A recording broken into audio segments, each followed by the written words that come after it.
presenting current affairs for 19th October 2016. The first news item today is US stands in solidarity with India on cross LOC strikes. So this is regarding the surgical strikes which we conducted. USA completely supports us. That was what Richard Verma, US ambassador to India, recently said. Also, he has said that we are also reconsidering our equation with Pakistan. So the military aid which USA provides to Pakistan is being drastically reduced over the last 5 years. He also said that there has been a hold put on the sale of F-16 fighter planes to Pakistan too. So there are concerns of USA also on Pakistan's action on terror. So that is a positive development which we say about USA also realizing Pakistan's role in supporting terrorism. Then second news item is Centre moots 4 GST slabs. So now the goods and services tax bill has been passed by the Lok Sabha and Rajya Sabha and also passed by at least half the states required for this type of constitutional amendment and has been given assent to by the president. So now under this GST Act, the provision for how much rate of taxation will be applied, goods and services tax, what should be the tax rate, will be decided by a GST council. So this GST council comprises of all finance ministers of all states and is headed by the union finance minister. So this GST council meet was held recently and now they have finalized on the taxation slabs. So it talks of Centre moots 4 GST slabs. So this means that there will be 4 rates starting from 0 to maximum 26.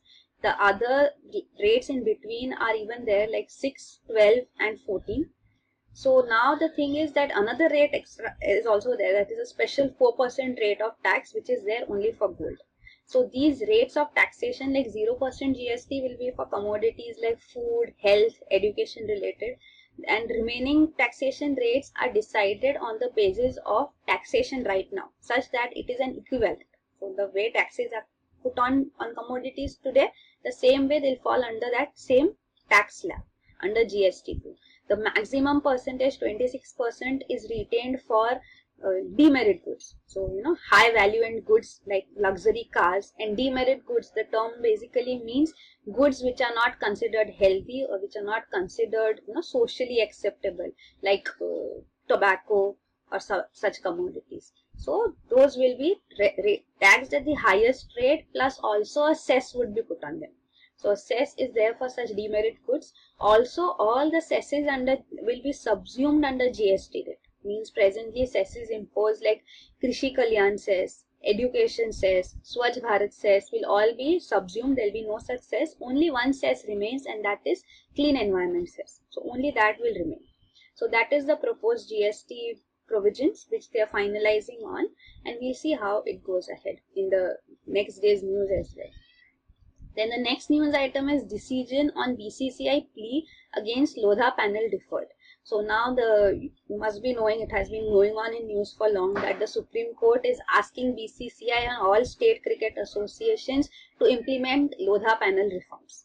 So now of course they are adamant. Justice Markande Kajju, who is the legal advisor to BCCI too, has now recommended that they file for a review petition against the Supreme Court judgment.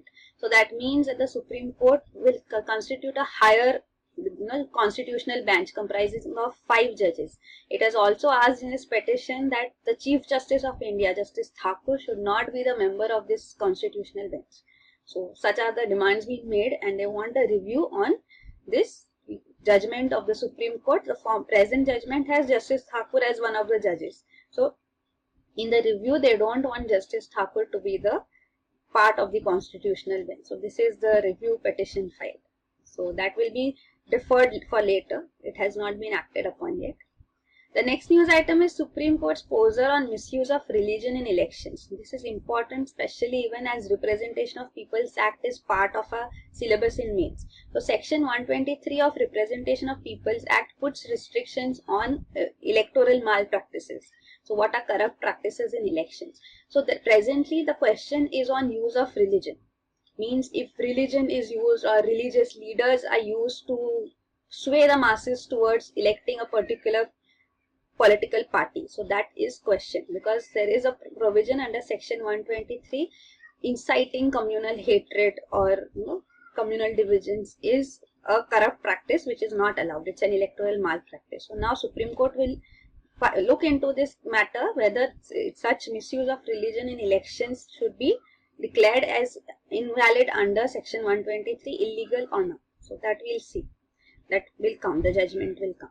Then the next news item is Irom Sharmila launches party. So she has launched a new party. Irom Sharmila is known. She was on fast for last 16 years. She recently broke her fast. Her demand was that AFSPA, Armed Forces Special Powers Act, should be repealed from Manipur. But that was not adhered to. She continued to be on fast and she was force fed to ensure that she does not die. Also, she had a case on her under section 309 of IPC on attempt to suicide. So presently now she declared that she would end her fast, and also her attempt to suicide case has also been dropped, and plus now she has launched a political party. So that is the news presently. PRJA, People's Resurgence and Justice Alliance. Then the next news item is in Germany, communities reap wind power rewards. So this is regarding the environment minister of Germany who is there on a visit to India. He showed how in Germany, in Schleswig-Holstein, a region in northern Germany, uses wind power to produce wind energy through a community program. Means a community wind park is set up, and under which communities means regional neighbors, neighboring regions, people are asked to invest in this. So they're given the first priority to invest in this community park project, wind power project, and based on whether sufficient capital is generated, it goes ahead. If not, then higher end investors are called in for.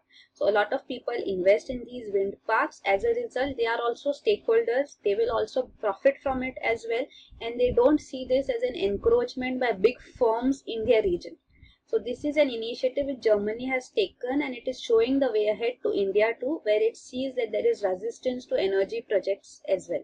So, and Germany again is a country which has decided by 2021-22 we will eliminate all nuclear power plants. So it is going to be a nuclear free country. It does not want to use nuclear energy also, not even for peaceful purposes. Coal power plants would also be phased out.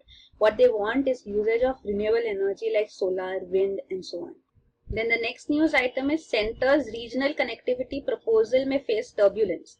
So this is regarding the regional connectivity scheme which the government has already announced, and it will be launched presently in October. This regional connectivity scheme calls for imposing a levy on all flights, aircraft flights to major routes. So all these flights will be having a levy imposed, and this money will be used to finance regional flights. So those will be subsidized.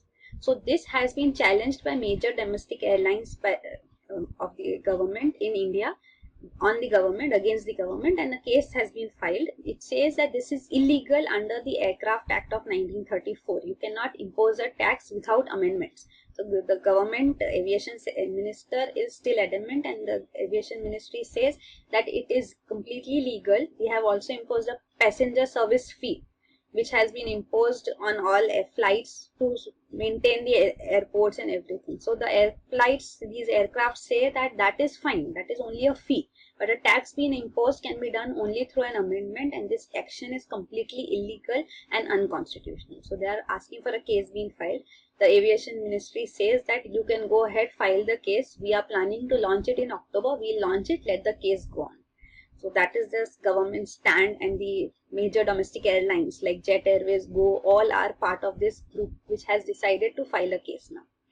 Then the next news item is vehicles must makers must share noise emission data from April 2017. So this is regarding the Form 22 under Central Motor Vehicles Act, which has been amended. So now a new form has to be submitted by all manufacturers of all types of cars, be it petrol, diesel, CNG, LPG, hybrid cars, electric cars, all of them. Hybrid cars means using both electric and conventional fuel. So all cars manufacturers will have to fulfill this modified Form 22, under which they will have to give detail of all types of pollutants, emissions, noise levels, horn noise levels, levels of even pass-by of the vehicle, all these, and give it this complete details before being given the approval. So whether they are following pollution requirements, non-pollution requirements or not will be checked. So that is the proposal. This will be effective from April 2017. Then the next news item is PSU's private firms on par in bankruptcy bill.